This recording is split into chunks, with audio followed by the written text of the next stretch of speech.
Big bad aliens is really what it comes down to in this episode. We're at the halfway point of Alien Earth, and things are heating up on Neverland Island. You've basically got the boy genius willing to do anything to continue these experiments, and he doesn't care about anything. He just wants to, again, it comes back to him wanting to meet something that is at his intellectual level or greater than. And there's a moment in the lab when they take the little eyeball tentacle creature and they put it in a chamber with a goat, and it's a horribly, horribly graphic scene where it burrows into the goat's head, plucks out the goat's eyeball, burrows itself into the eye, attaches itself around the brainstem. The goat falls over dead. Then it comes back up again.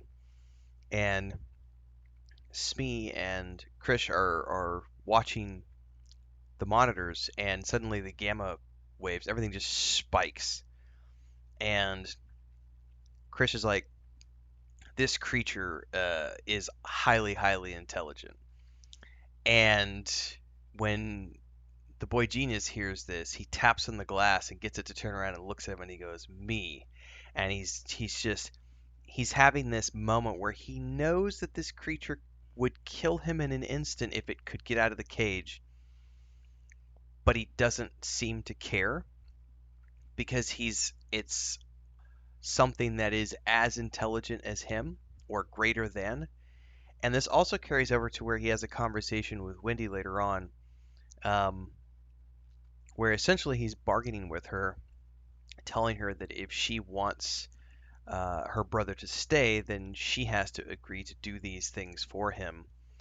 And it's all about him getting what he wants. I mean, ultimately, he is a narcissistic, trillionaire, but he doesn't view anything as they're all just pieces on the chessboard. It's crazy stuff. So, in the beginning of this too, we find out that Wendy can.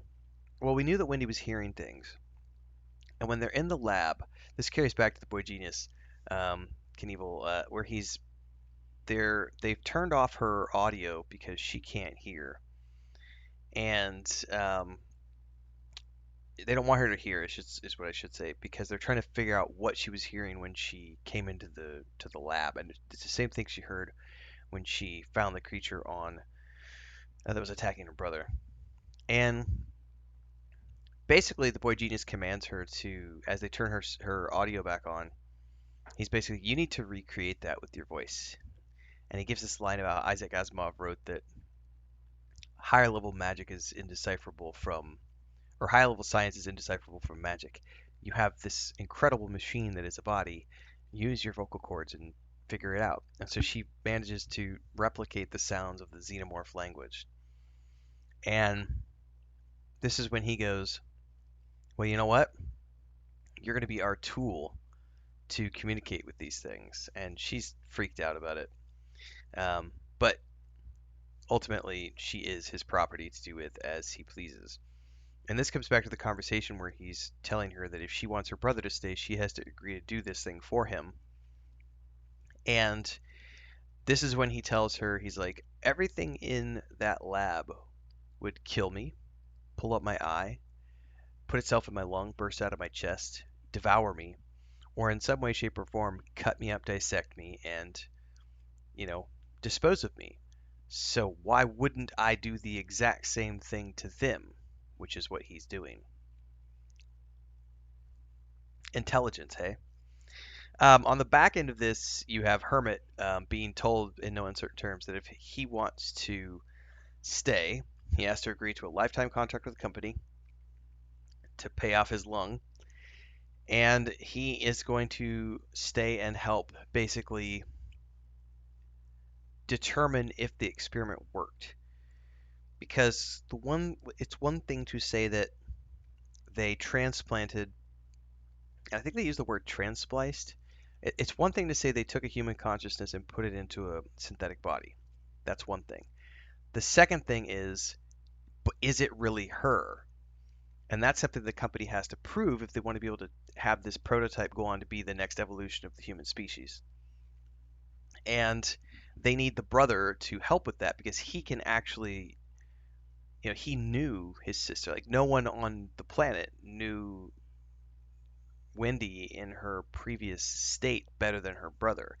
And so they kind of need the brother as like a control point to really determine if she has truly transitioned and if she is the same person or if she is something different. Crazy stuff. Now, on the backbone of this existentialism is the oh man, this is the craziness. It's essentially Dame Silva and her husband. Um, he basically sneaks her out and he's like, "Look, we're supposed to be scientists. We're way beyond the bounds of science here, and what we're doing is wrong. The boy genius is out of his mind. We need to get back to the protocols. You know, we were supposed to be all about beta testing this prototype, which we were already pushing the boundaries of what technically is or isn't ethical. And we got to get back to that. We can't just let him do what he wants."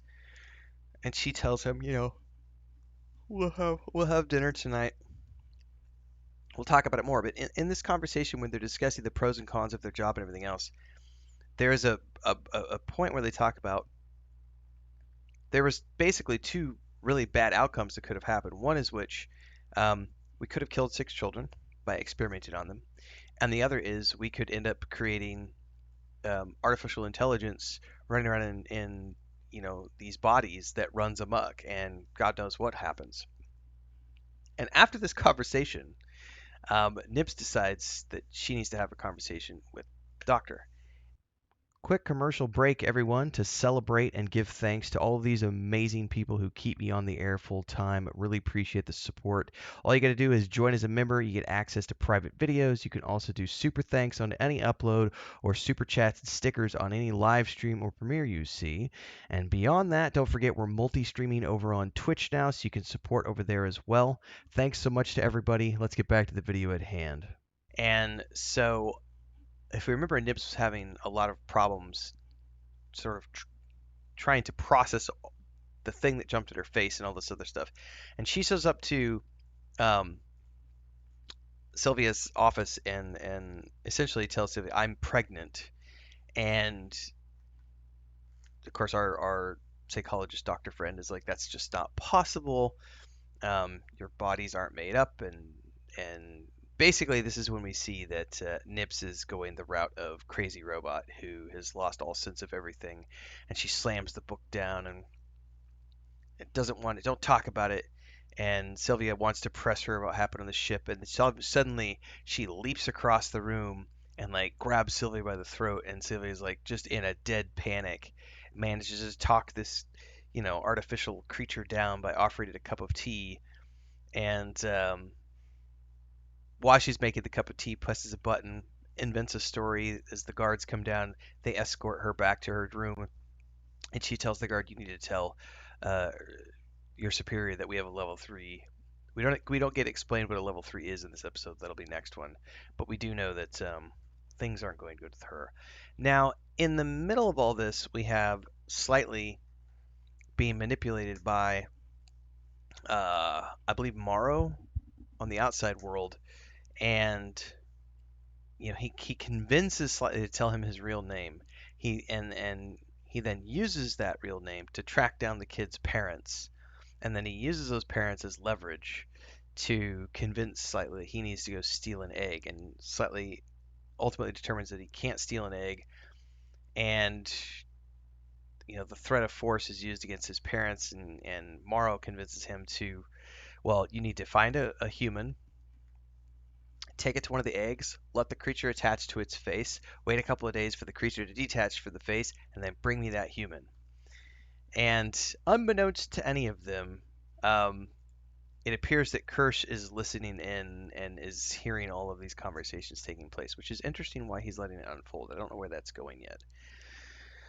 Um, We also get a confrontation when Slightly shows up to one of the meetings between the siblings, and he finds Hermit there. And he's like, "Why is her brother here? All of our family should be here too." And this is when you know that he's going to target Hermit as the human that he's going to lead to the eggs, or attempt to lead to the eggs. I don't know where this is going. This all ends up back at the lab where Wendy um, is studying this lung, which is her brother's lung, in the vat that they implanted the egg into, and it does its, and then we get a chest burster that bursts out, flies across the room, and she then communicates with it in its own language, and it calms down and lets her touch it, and you're like, oh, that's not good. And I can't wait to see where the final four episodes go, man. Like it's not gonna go good. We have a crazy robot, right? Who's probably gonna break out of containment and kill a bunch of people. We have another robot who is basically under the control of someone else because he even told Morrow, he's like, oh, I would do anything to protect my family, and he's literally going to do anything to protect his mother and father, which means he's going to try to get Hermit, Wendy's brother, to get in for one of the eggs, which means there's probably going to be a confrontation between um, Slightly and Wendy, or Kirsch is going to come out and deal with it. I don't know yet. Um, I don't know what our boy Genius is going to do when he figures out that Wendy can actually communicate with these monsters. Remains to be seen. But I have a feeling that the island of Neverland is not going to make it. Something bad's going to go down. We're in the back half of the season. You know things are going to get chaotic soon. Phenomenal show, man. Phenomenal show. On my toes the whole way through. I cannot wait for next week's episode. Let me know your thoughts down in the comments below. Like, subscribe, hit the bell icon so you never miss an update, and I'll see everybody next week.